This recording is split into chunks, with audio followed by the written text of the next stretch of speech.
Hey everybody, in today's video we're going to be taking a look at the new Nikon ZR. This is the first Nikon camera body in the Z Cinema family, and it's also the first camera body that has both Nikon and red branding. It brings with it lots of technology that we've seen in previous Nikon cameras such as the Z8, Z9 and Z6 III, but also brings with it new technology that has been acquired via red, which means that there's new file formats and new options when it comes to recording video. It does do stills as well, and we'll talk about some of the stills options in this camera, but that isn't really the main point. The main point of this camera is all being video orientated. I've used this camera over the past couple of months in a number of different locations, and I'll talk to you about what I like, what I don't like. It's not perfect, and there's definitely some things that I wish could be fixed in firmware, and I'm really excited to see what future firmware updates this camera gets. But we'll talk about what this camera does right now, and my first impressions while using it in a number of different scenarios. First of all, let's talk about the outside of this camera. This is not a traditional Nikon setup. There's different buttons, there's different controls on the outside of the camera. Yes, it has a Nikon badge, but it also breaks a lot of traditions for existing Nikon cameras. For the longest time, Nikon cameras have had their on and off switch right by the shutter button. And that's been the same across all of the Z line, and it was also the case in most of the F mount line as well.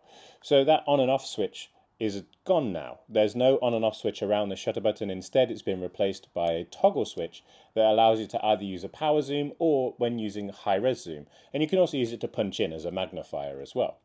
So where is the on and off switch? Well, it's now been moved to the left hand side of the camera, and I, for one, being obviously a pretty big Nikon user, it took me a long time to get used to that. There were plenty of times where I was trying to flick this toggle on the top of the camera and it just wouldn't turn on. So it did take me a couple of days to get used to that new button placement for the on and off switch. That on and off switch is illuminated, and it illuminates green when you turn the camera on. That slowly then fades away, so it's not lit green all the time. Next, we also then have a little switch to change between photo and video.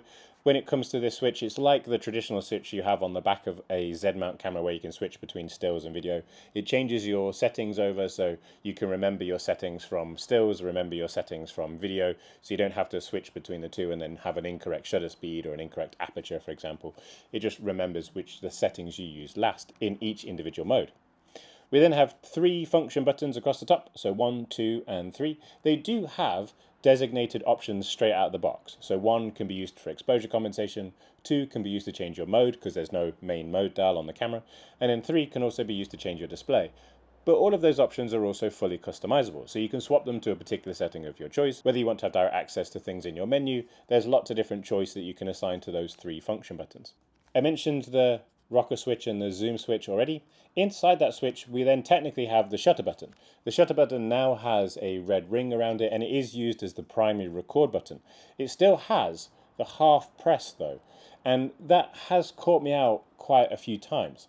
So because it has that half press to focus like a traditional shutter button, I'm just not used to that. With all of my other cameras, when I have the record button when I'm recording video, a separate record button from the shutter button on, say, a Z8 or a Z6 III, when I push the record button, it's just an instant response. You just push it once. Whereas with the shutter button, you have to kind of give it that extra push to push through the half press. So there have been a couple of times where I felt like I've pushed it, but I've not pushed it all the way. And so that's one of the reasons why generally I've preferred the record button in the bottom left. So in the bottom left of the camera, there's a small record button. And generally I've been pushing that button with my left hand when I'm ready to record because there's no half press on that button. This record button on the front is also fully customizable. We then have 2 major command dials, so a front command dial and a rear command dial. You would use these for changing settings, shutter speed, aperture, and so on. And then on the top of the camera, we'll also see a couple of new features for this camera specifically. The first one is that we have these 2 microphone grills, and these 2 microphone grills will hold 3 microphones. So this ZR has 3 microphones built into it, and it can use those microphones in a bit of an interesting way. It has a technology called Ozo. Ozo is a technology that's been developed by Nokia, and it's been around for a while, but I believe this is the first time it's definitely been in a Nikon camera at least. And that Ozo technology allows you to turn these microphones into directional mics. So you can make use of them as either being omnidirectional, so they encompass all sound like a traditional built-in microphone, or you can use them as like a shotgun mic, so a very directional front microphone, or you can also use them to create binaural audio or stereo audio. This is really interesting for internal microphones. It's kind of been a big jump for an internal microphone quality here. Normally, if I'm using internal microphones on my existing cameras, it doesn't really sound that great at all, and not really useful for anything, especially like this.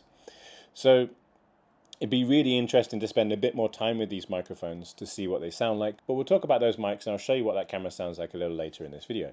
And then in between those two microphone grills, we also then have a hot shoe. Now this is nothing new, but what is new, and a first for Nikon in this instance, is that this is a digital hot shoe. So this hot shoe can be used with accessories that will connect directly into the port at the front of the hot shoe, meaning you don't have to connect things like microphones and such using the ports on the side of the camera. And to be the first accessory to use that port, Nikon have released a new microphone. So this is a new shotgun microphone called an ME-D10. This will connect seamlessly into the hot shoe on the top of the camera without any cables and requirements. And again, we'll talk about this mic in a bit more detail when we go to audio later on. The one thing to be aware of though is that digital hot shoe does mean that there is a bigger hot shoe cover, and this bigger hot shoe cover obviously makes sure that you are still keeping your weather sealing. This is a weather sealed camera, there's no external fans or anything like that. There's no intake or outtake, so it is still technically a weather sealed camera up to the same level as the Nikon Z6 III. So that pretty much covers everything across the top. When we move to the back of the camera, we have 3 buttons. That's it. This is like the cleanest back of a camera that Nikon have ever made. Normally we have lots of different buttons and lots of different things going on, but the main reason for the small number of buttons is because of the large screen. So what buttons do we have? Well, we have a AF toggle, which is something that you would be traditionally seeing on, say, a Z6 III, Z8 and Z9. And this toggle is not only used to move your focusing points around, but it's also used to navigate through your menus and change your settings. So you're almost using it like the traditional directional pad. You then have your full menu button. So this menu button now has 3 lines on it. And the reason it's gone to 3 lines is because it does 2 jobs. First of all, with a push, it just opens up your iMenu. So its first job is to give you access to your iMenu, your quick access menu for all of your favorite settings. If you push and hold it, a push and hold will bring up the main menu. And that main menu is the same traditional main menu that you're used to seeing from traditional Nikon cameras, again, Z8, Z9, Z6 III. Then below that, we then have our playback button, and our playback button obviously just shows back images that you've already taken or videos that you've recorded. On the front of the camera, we don't have too many buttons. We have the lens release button and then the record button, which I mentioned earlier. There is a little bit of a grip on the front of the camera. It does make it a little bit easier to handhold. There will be a range of accessories, one of which from SmallRig that will also include an extra grip. So you will be able to add an extra grip if you want to. But generally for me, I rely on the thumb rest at the back of the camera. That's really what I've been relying on to kind of hold the camera. On the base of the camera, there's no connections for an electronical grip or a battery grip or anything like that. You just have a simple tripod mount and then a locking pin.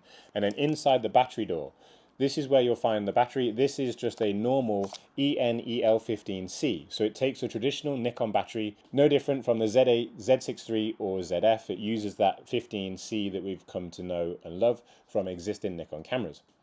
Inside that same battery door is both memory card slots. So you have a CF Express Type B card slot, and you also have a micro SD card slot.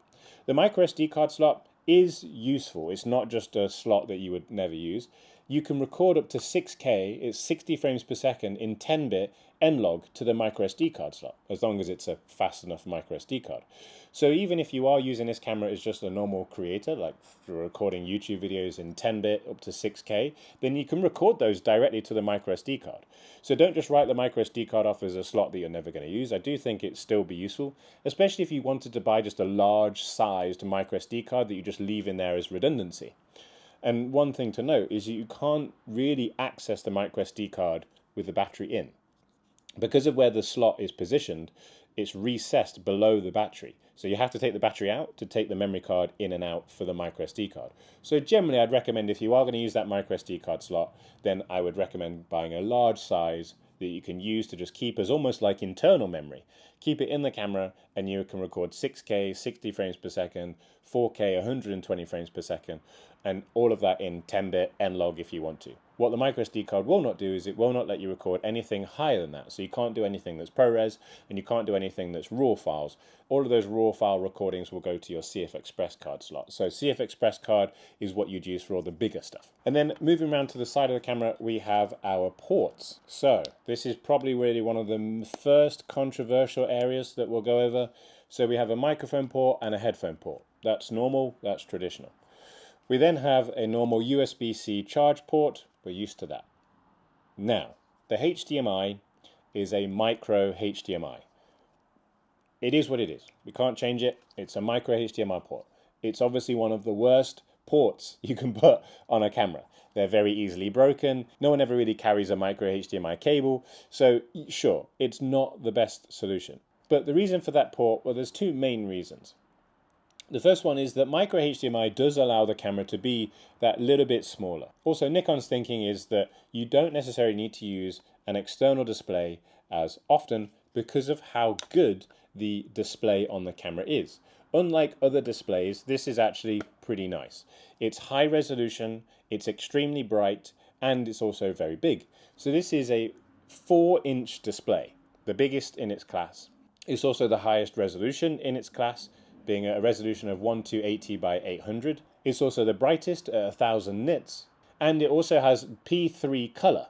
So this is actually a really nice display. I'm currently using the display on the ZR that's filming me here, and I can see most of the information that's in front of me. I can see that I'm recording, I can see what format I'm recording in, even at this distance that I'm filming at now. Granted, I still wear glasses, so if you have better vision than I do, you could probably read some of the smaller information. I would struggle to read some of the information like time code. I'm definitely not going to see that. I would also struggle to read how much time I've got left on my recording limit.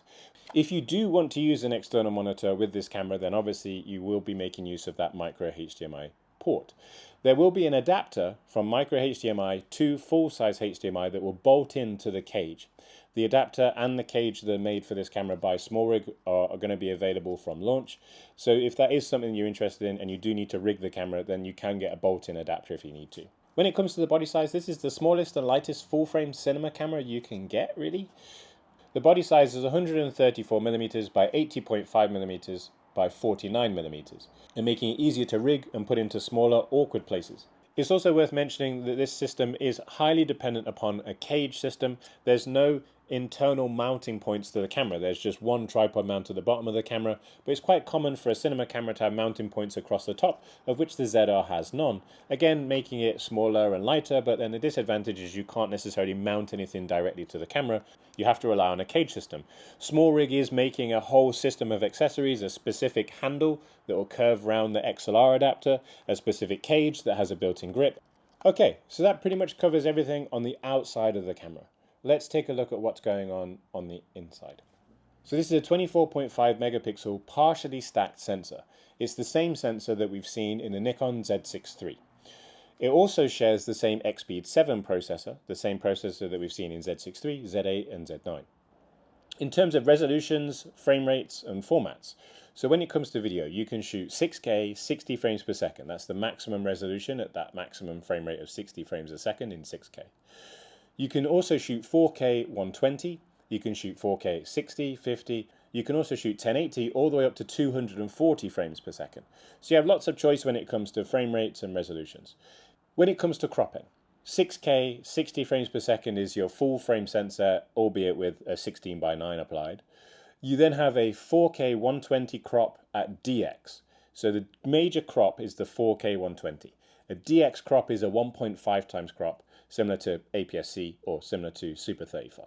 All other resolutions and frame rates, 6K 60, 4K 50 or 60, 1080 at 240 are the full width of the sensor. When it comes to formats, there are 3 RAW formats that you can shoot all of them internally in the camera, no need for an external recorder or anything like that. So you can shoot NRAW, which is the normal RAW file format that we've been used to on existing Nikon cameras. Z8, Z9, Z6 III all allow you to shoot NRAW. NRAW was the RAW file format that Nikon released that then led to Nikon buying Red. So NRAW really started this whole thing, right? But alongside NRAW, we also now have a new RAW format, which is R3D NE. R3D is the traditional Red RAW format that those of you that have used Red cameras will be used to. R3D is normally a 16-bit file in existing Red cameras. In the ZR, it's a 12-bit file. So it's a 12-bit RAW video file that can be recorded internally. And the R3D NE, the NE stands for Nikon Edition, effectively being a Red format created for this Nikon ZR. R3D NE uses the same red color science as the traditional R3D, using the same log 3G10 and also using the same red wide gamma RGB color space. So be able to take a file from an existing RED camera and a file directly from a Nikon ZR and effectively be really easy to make them match because they're using effectively the same technology. Sure, the cameras are going to be physically different, but when it comes to the files that they produce, they should be very similar, as long as we're making considerations for different sensor sizes, different lenses, all those types of things. If you're interested in seeing some side-by-side between this camera and a Komodo, then I definitely recommend that you check out the videos that I made for Nikon Europe. Those videos, which are 2 of, will show some side-by-side comparisons of how you can color grade this camera versus the Komodo X with a Z mount on the front of it. So do check them out if you haven't seen them already. And finally, in the RAW format, the last one would be that ProRes RAW format. So you can still shoot ProRes RAW internally if you want to. Below those RAW formats, you can then shoot ProRes 422 in 10-bit. You can also shoot 10-bit 265, applying that N-Log profile as well if you wanted to. Then you can also record in 8-bit file formats as well if you want to. When you are using the R3D NE format, there are a couple of things that you have access to that you do not have access to in other formats. So with R3D NE, first of all, you can apply a LUT. This is the first Nikon camera that you can load LUTs directly into the camera. You can load 10 LUTs directly into the camera just by saving them to the card and then loading them through the menu. You can either add your own LUTs in that you want to create, or you can add LUTs from RED directly. If you do want to create and load in your own LUTs, then the Nikon ZR will support 17, 33 and up to 65 point LUTs that you can load into the camera directly. Also, when you're filming in the R3D NE format, you get a dual base ISO of ISO 800 and 6400, and that R3D NE format is also where that 15 plus stops of dynamic range quote comes from. One of the things I mentioned previously about the Nikon ZR is that there's no fan. It's quite common to see a fan or a heat exchange in a cinema camera to get rid of some of the heat, especially when recording for long periods of time. And one of the main reasons for that is for reliability and making sure that the camera can continue recording when you absolutely need it to. Nikon and RED, however, have decided to go down a route with not having a fan with this camera. There's a couple of reasons for that, and there's also a couple of advantages and obviously disadvantages. So when it comes to the advantages, there's obviously no internal fan that adds for weight and draws power, which meaning you can have better battery life, record for longer, and also the camera is physically smaller and lighter. There's also no noise from any internal fan, meaning that you get a better use of the internal microphones or microphones that are placed closer to the camera itself. So how have Nikon done this? Well, effectively they're using the body of the camera as a heat exchanger to get rid of that heat. So you are effectively feeling the heat coming out of the camera body through the exchange from material rather than making use of an internal fan. This is something that we have seen Nikon do with the Z8, Z9 and Z6 III. And it means that Nikon have tested this camera in high heat to be able to do that confidently. So what can you record? Well, you do have a record limit of 2 hours and 5 minutes, but that record limit does stop the camera from recording, but you can start recording again straight away. That limit is the same as what's existed in the past in the Z6 III, Z8 and Z9, so that's just kind of like a carryover. Maybe that could be something that is fixed in firmware to allow technically an unlimited recording time, but I'm unsure because they haven't changed it in any other Nikon camera to date. To reach that 2 hours and 5 minute limit, you would need to power the camera, because the battery life on this camera will let you record for just over about an hour and a half. You can set this camera recording and leave it recording just from one single battery and you'll get around about an hour and a half worth of recording. After that, the battery will die and obviously you need to replace that. But if you mains power it, that will then get you all the way to that total 125 minutes or 2 hours and 5 minutes.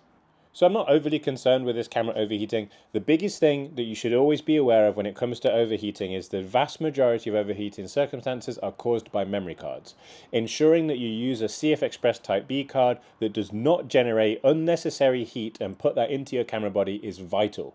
So make sure that you are doing research about what cards are going to run as cold as possible. Personally, in this camera, I'd be using cards from Delkin, and that is their black range, which means that they run as cold as possible and they give me really good overall long recording times.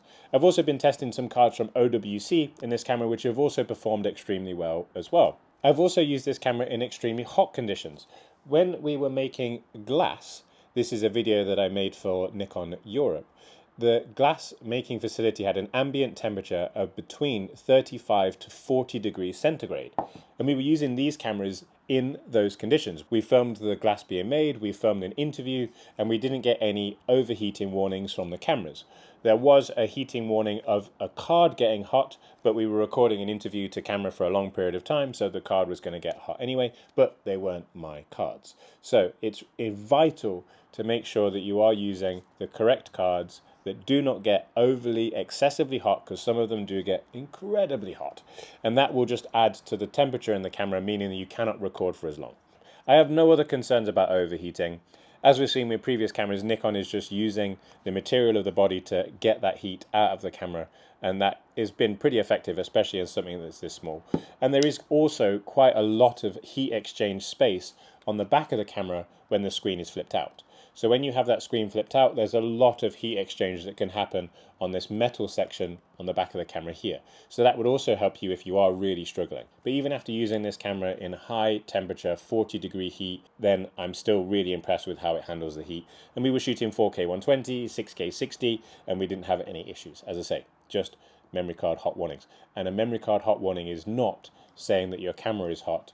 A memory card hot warning is just more of a health and safety warning to tell you that the memory card might be hot to the touch when you remove it from the camera.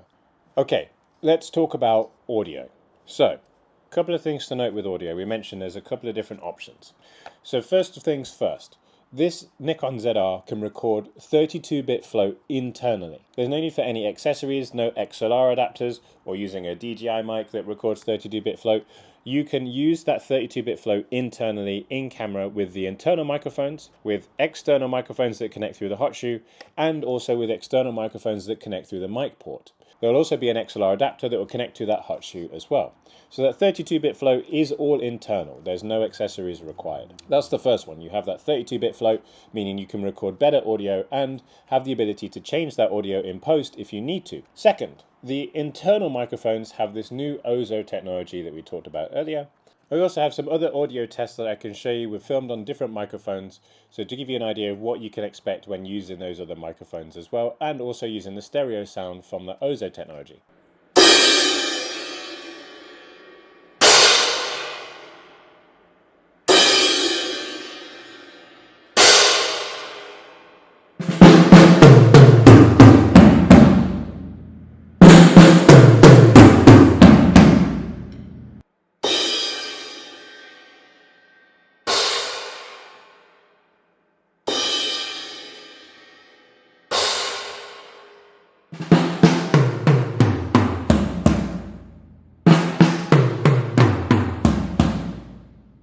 One big thing to note is that from the stereo sound, the sound stage is actually quite big. The difference between left and right, considering that the microphones are still relatively close together, is actually pretty impressive. When it comes to where those three microphones are placed, there's two microphones on the left-hand grill, as you're looking to the camera, it's on the left-hand side, and then there is one microphone in the grill on the right-hand side. So there's two on the left and then one on the right. And what I'm going to do next is we'll switch over to this new ME-D10 microphone. So this microphone is going to be the first accessory that will use the digital hot shoe connection. So meaning I don't have to plug it into the mic jack and have lots of cables flying around. And there's two modes that are built into this microphone. First of all, you have focus mode, which allows for recording in a specific direction. So you can choose front or rear or all directions if you want to.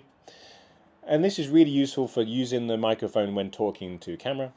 And then second, you have pure. Now pure is going to be the best option if you want to record sound and just physically listening to sound that's happening in front of you and just giving you overall really good audio. So let's see what this microphone sounds like.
other things about this microphone is it will be interesting to see the longevity of the digital connection, because obviously for other brands that have done digital hot shoes in the past, this is a significant weak point. And up until now, I'm kind of glad that we haven't had it in traditional cameras like the Z8 and the Z9. So for video, I understand the benefit, and then kind of the benefit outweighs some of the negatives of having that digital connection in the shoe. It's also why it comes with such a big hot shoe connector as well. But only time will be able to tell. I'm sure that Nikon have put quite a lot of effort into making sure that it's done properly. You can also change the brightness of the LEDs because you have a built-in tally light on the front and the rear of this microphone as well. And it also comes with a wind muff, a dead cat, a dead mouse, whatever you want to call it, and that wind muff will effectively just attach to the top of the microphone. It's not the most secure attachment, unfortunately, so I would be a little bit wary if you are going to use this wind muff that you might end up losing one or two of them, so you might want to get a couple of spares. It only comes with one, but it basically just covers over the top of the microphone using an elastic ring around the inside, so it is fairly easy to kind of knock off, and as soon as that elastic ring kind of pops off, it will just fall off. So it's not the best attachment in the world, but just keep that in mind. If you do need a wind muff when you're using it outside, then it does come with one. If you want a wind muff for when you're using the internal microphones, then you can use a small rig wind muff blocker. This just slides into the hot shoe and then covers the two microphones on the top of the camera. It's actually the same one that they made for the Z30. That will also work and fit, but you will be able to buy this as an accessory from Summery directly, and you'll see that that just sits nicely on top of the camera body, covering those both microphones left and right. So this actually works quite nicely. It's in really securely. When it comes to autofocus, I've had no issues with autofocus. It's the same focusing system that we've seen in the Z6 III, Z8 and Z9, so that means that we have all of the same subject detection options and all of the same options when it comes to focusing areas, whether you want to customize and create your own area or whether you just want to use an auto area where it follows the subject around the entire frame. That's what I've been using here. I've just been using auto area to follow me wherever I go and keep me in focus. I'm not shooting at an extremely shallow depth of field, but I am shooting at around f2.8, so when I move the camera in front of me, it focuses on the camera, and then I move it back, it'll focus back to me. So it works really nicely, and I can allow the camera to control that focus. You can also adjust the speed if you want to make it faster or slower. The autofocus will also work incredibly well in low light. You have the same -10 EV that you have in the Nikon Z6 III, meaning it's one of the best cameras for low light autofocus in Nikon's entire range, considerably better than even that of the Z8 and the Z9, because it has that newer -10 EV low light autofocus detection. The ZR also has inbuilt in-body stabilization, meaning that you get 5 axes of stabilization up to a total number of 7.5 stops. That 7.5 stops is actually the same as the 8 stops in the Nikon Z6 III, but what happened is that the SEPA rating changed. So somewhere between the release of the Z6 III and the Nikon ZR, those standards changed and meant that the same stabilization now only got rated at 7.5 stops versus the same stabilization in the Z6 III getting rated to 8 stops. So if you're shooting handheld and you want to use this as more of like a run and gun camera, you can rely on that in-body stabilization system to make sure that everything is nice and steady. Now, as I mentioned earlier, when it comes to menus, there's a lot of menu options that are the same as exist in Nikon cameras. There's a couple of things that are new when it comes to the new technology, especially around the audio and around the red settings as well. But there is also a new touchscreen menu option that allows you to quickly access and quickly change any display options. So if you want to quickly add your horizon level, if you want to get rid of your waveform, if you want to add peaking, or if you want to turn your zebras off, you can do all of that quickly just through that video specific touchscreen menu, which I found really useful for customizing the display and whether or not you want to make use of extra features like focus peaking, zebras, the monitor brightness, all that type of stuff. So that's quite a nice little display that just makes the camera a bit easier to use as well. Now, for those of you that want to use this camera with the red color science but don't want to shoot in RAW, then Red have made Nikon picture controls. So you can use those picture controls for recording or burning into the footage directly in camera. So when you want to make use of that red color science, you choose the red picture controls, which you can either download from the Nikon Imaging Cloud, or you can load directly into your camera from the memory card if you wanted to. But those red picture controls will let you apply the creative red color science directly to your footage burned into camera, meaning you'd have to do less work in post. If you're someone who wants to use this camera to record full frame video quality and then post straight to social media or post to things like YouTube and stuff, but you don't want to do any of the color grading in post, then you can use those red picture controls to allow you to do that. And they don't just apply for video, they also apply for stills. This camera does take stills, but it's not really designed to be a stills camera. But it does have all of the same stills functionality that we generally find in the Z6 III before its previous firmware update. So you still have things like pixel shift for stills, you still have things like time lapse, you still have the same level of autofocus, you still have 20 frames per second at a continuous high extended. You also do not have a mechanical shutter, so there is no mechanical shutter for the stills, everything is done via an electronic shutter.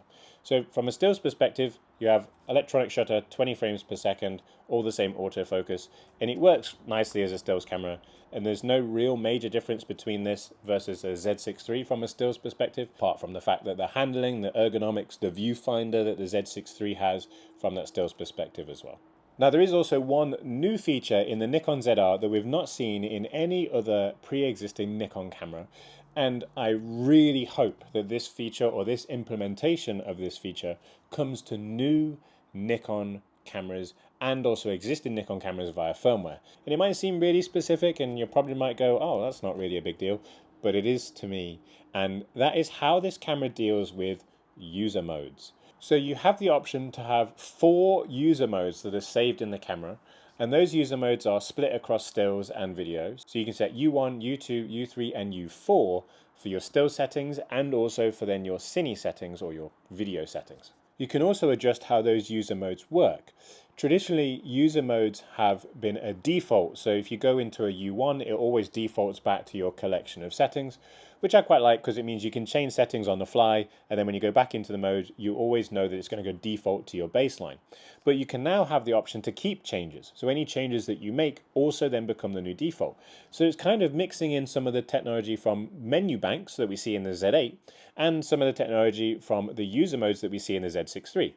Long-term Nikon users will know that there's 2 major menu systems for Nikon cameras. The professional stuff, like the Z8 and the Z9, generally goes for menu bank systems, whereas the semi-professional enthusiast stuff goes for the user mode option. And I generally have always preferred those user mode options because it's really nice to make those user modes and then know what settings are in there and just switch between them. Whereas banks aren't always the same. You have to change like the whole menu, and if there's things that you change, then it always constantly updates and there's no way to kind of get it to go back to a default without reloading the settings in and so on. So this is actually a really nice implementation.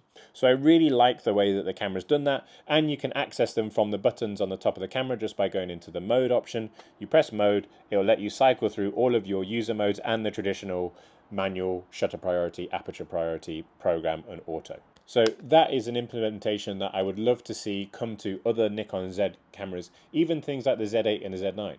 Let me add user modes into my mode selection so I can go through those user modes. Even if I don't have a mode dial, I still want to be able to use user modes over banks. So the Nikon ZR is a good first entry from Nikon into the Z cinema category. And it's definitely interesting to see what Nikon will do with that Z cinema category in terms of bodies and lenses. And it'd be interesting to see what gets added in the future. The ZR is not perfect. There are things that are missing. The ability to record to an external SSD via USB-C. I would love that option. It's obviously just quite a bit easier to do that. The ability to record OpenGate. Also the ability to dual record to both card slots. They are things that are currently missing in the Nikon ZR and kind of my top list of 3 things that I would want to add if I could. Hopefully they are things that are considered in the future, whether it's through firmware or in new camera bodies. But as it is, the Nikon ZR right now is actually still a really nice camera to use, and I'm very excited to get into more detail about the audio and into more detail and see what people shoot with the R3D NE format. If you have any questions about the Nikon ZR, then please do let me know in the comments below, especially because I've spent such a long period of time with both of these cameras, and so hopefully I can try and answer as many things as possible. As always, thank you so much for watching. Goodbye.